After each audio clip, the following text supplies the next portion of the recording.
you got moves. What is this? Is he voguing? Shoe fly, sachet. Oh. I have a fantastic relationship with Mexico, okay? I have personally met with the Mexican president. I forget his name. I think it was something like Mr. Guacamole. I'm sorry, excuse me, Senor Guacamole. I also met his beautiful wife, Taquito, and their twin children, Chips and Salsa. What do you get when Hollywood's grumpiest fake president joins forces with The Daily Show's fiercest satire assassin? A roast so savage, even Trump's hair would beg for witness protection. Alec Baldwin and Desi Lydic just dropped a comedy nuke, and trust me, it's not cute. This isn't your typical Trump impression, it's an Olympic-level takedown. So brace yourself, because whatever these two just unleashed might leave late-night television permanently off its hinges. I don't really care why she lost. I care why he won. We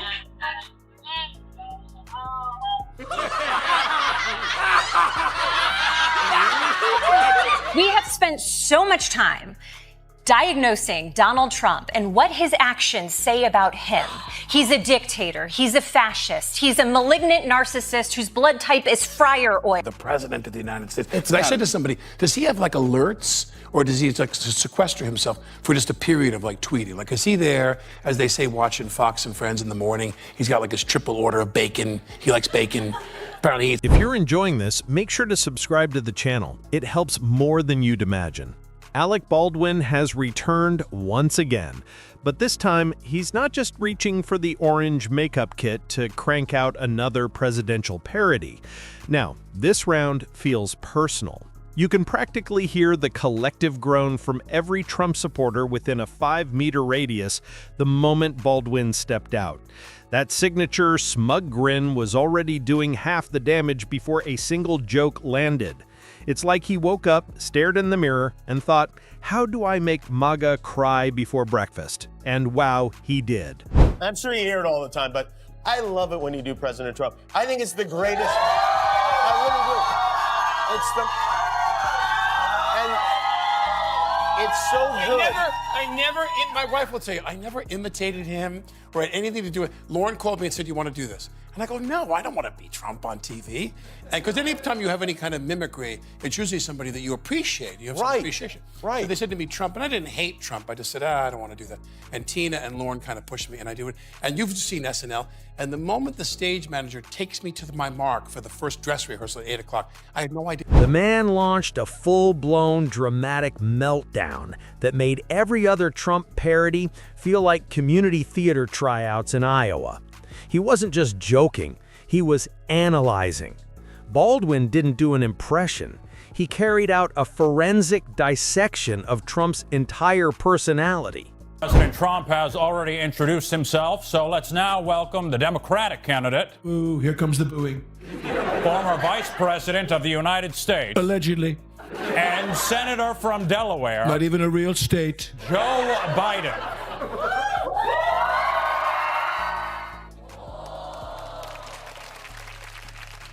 Every tiny hand twitch, every dramatic sniff, every self-loving pause, all of it was captured.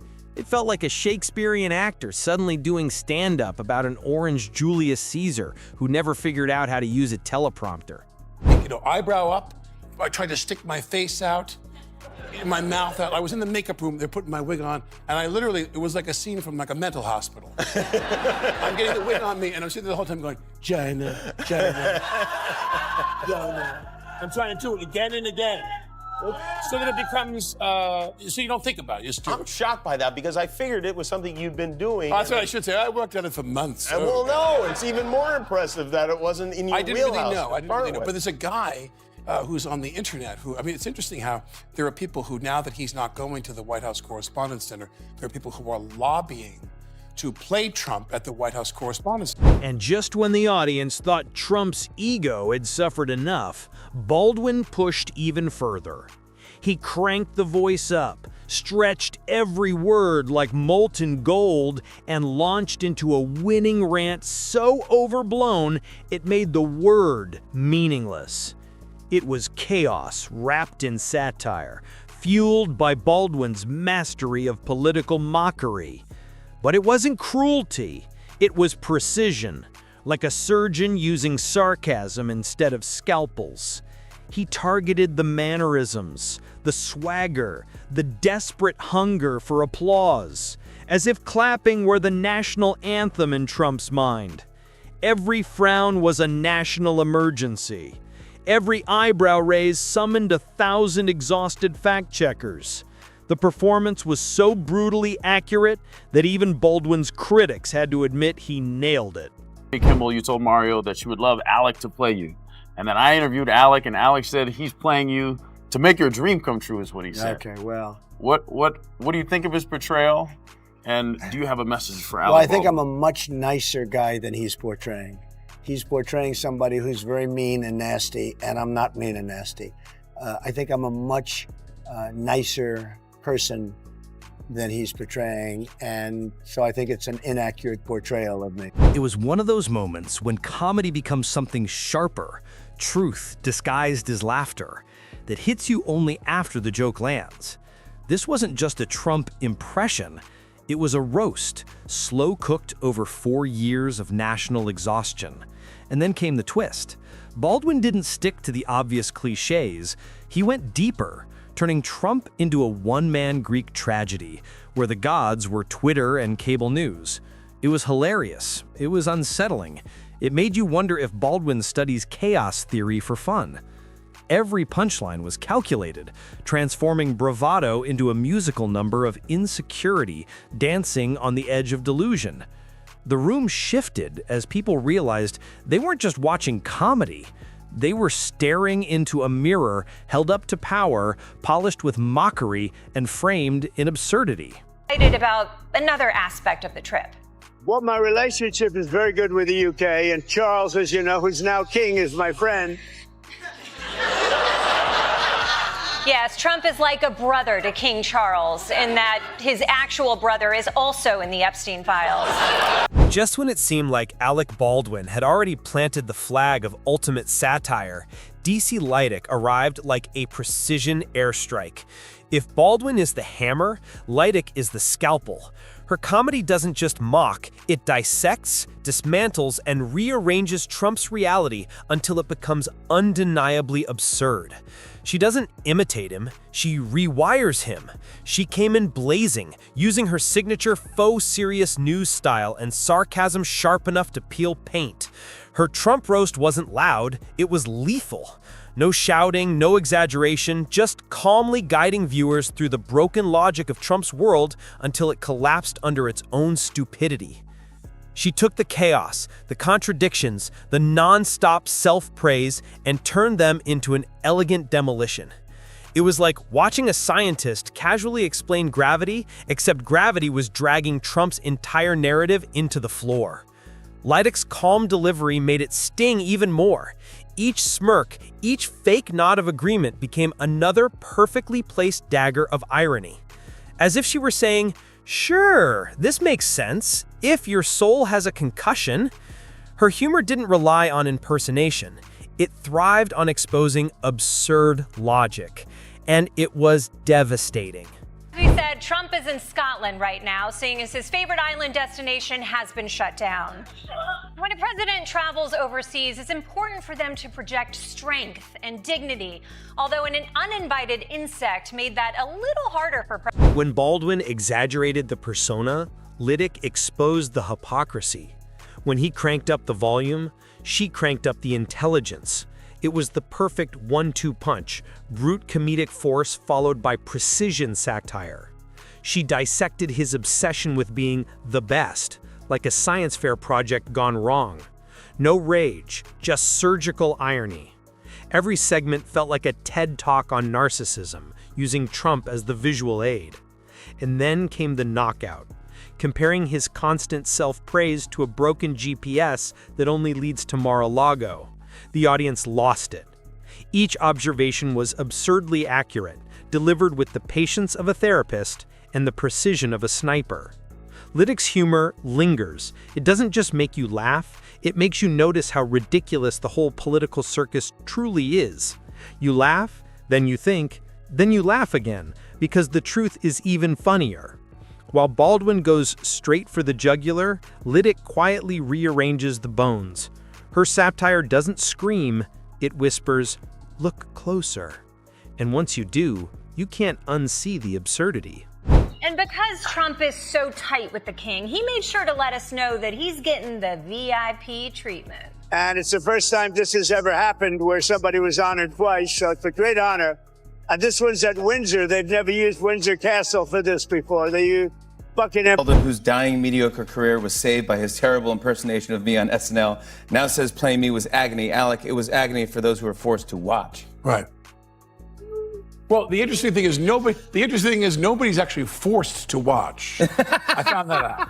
We don't force anyone You're choosing to watch, yeah. Yeah, but Trump forces people to listen to him. I guess we call them government employees. But anyway, we call them the cabinet. Together, they created a perfect comedic symmetry.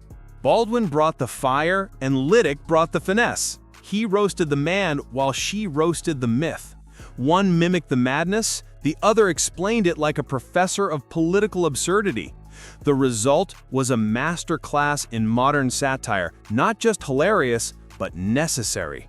When a political figure behaves like a nightly sketch come to life, you need comedians who can meet that chaos and elevate it into something brilliant. It felt like a passing of the torch between generations of satire. And the timing couldn't be more poetic. Trump's political circus never left. It's just been on a non-stop encore tour. Enter Baldwin and Lydic, two comedic assassins proving satire still has bite. Baldwin, ever the showman, treated Trump's delusions like Shakespearean monologues. Every wild claim became tragic theater. Every brag turned into pure farce. You could almost hear him pondering to tweet or not to tweet. That is the impeachment question. As I've said countless times, publicly, countless times, Trump is the only person who served as president, the only person in our country's history who served as president and was unchanged by the process. It was exactly the same when he came out as when he started. He's still the same. He's even worse at that. Trump's accidental dance moves are way more impressive than his intentional ones. Very weird. Anyway, I do understand why he was so frantic. That mosquito was also asking Trump about Jeffrey Epstein. Meanwhile, Lydic existed in her own dimension, coolly breaking down Trump's political logic like she was grading a very confused high school essay. No yelling, no ranting, just a smile, a nod, and letting the absurdity reveal itself. That's her genius. She doesn't outshout chaos, she exposes it. At one point, she delivered a line so perfectly timed the audience froze, realizing she'd just summarized 4 years of madness in one flawless punchline. Quiet, but devastating. Baldwin, by contrast, is pure volume. His Trump isn't a parody, it's a storm of ego, confusion, and overconfidence. He pushes the mannerisms so far, reality starts to wobble. His voice rises and crashes like an economy built on vibes. Every hand gesture looks like it's explaining the stock market to a toddler. And beneath all that chaos lies real brilliance. Where he roars, she observes. Where he breaks through the wall, she calmly notes the wall was never there. Baldwin delivers emotional catharsis, mocking power with force. Lydic delivers intellectual satisfaction, dismantling it with precision. Together, they've turned Trump's satire into both a performance and a postmortem. Not look like Kash Patel can do this on his own. Mr. President, get down to Capitol Hill and show Patel you got his back. The president left the White House today, heading to London for a state visit. Wow, Kash did not see that coming. Make no mistake, Trump parody is practically its own industry now. But Baldwin and Lydic stand out because they go far beyond imitation. They aren't just saying, look how ridiculous he is. They're saying, look how ridiculous we allowed all of this to become. Their comedy isn't just mockery, it's reflection. A mirror held up to a culture that treats chaos as entertainment, confidence as competence, and comedy as the last line of truth. Baldwin's Trump felt like the grand finale of political impersonations, a full-blown opera of absurdity. You could almost picture him taking a bow, thanking the Constitution for hanging on, and exiting to applause from everyone who's ever sighed through a press conference. Together, they remind us how surreal the past few years have been, how politics blurred into performance, and how badly we need laughter just to understand it. That's the power of real satire. It doesn't just entertain, it enlightens. It takes the world's madness, reshapes it into humor, and hands it back with a smirk that says, see, you're not imagining it. It really is this insane. But yes, Trump left his troubles behind yesterday as he embarked on a 3-day state visit to the UK, his happy place where the king is in charge and vegetables are illegal. Of course, our relationship with Britain is not great right now. We're fighting over tariffs and Gaza and Ukraine, so there were a lot of issues to discuss on. Countless times, like to me, Trump was someone who he's always searching for a stronger, better word, and he never finds it. So whenever you do Trump, he'll sit there and go, these people, they're great people, they're fantastic people, and I just want to say working with them was... And then he goes, a fantastic experience. And look at this. He needs a thesaurus. He's a thesaurus. President Roger. He's a very limited thesaurus. He does. And that's where Baldwin and Lydic's real power lives. They're not just making fun of Trump, they're decoding him, giving the rest of us a chance to laugh at the chaos instead of drowning in it. Baldwin may play the clown, but every exaggerated smirk comes from someone who understands the architecture of ego. Lydic may play the news anchor, but every sarcastic headline is a precise dissection of power. When the laughter fades, what lingers isn't just jokes, it's the truth that comedy might be the last honest commentary we have. Politicians spin, pundits argue, but Baldwin and Lydic cut through the noise with a punchline. So when people say no one mocks Trump like they do, they're right. Baldwin delivers the chaotic symphony of ego. Lydic delivers the quiet breakdown of absurdity. Together, they turn parody into poetry, satire into sociology, and laughter into truth. Because mocking Trump isn't about humiliation. It's about healing. It's a collective breath for everyone who's ever stared at the news thinking, is this really happening? And thanks to their genius, Baldwin and Lydic remind us, yes, it is. But at least now, we get to laugh about it.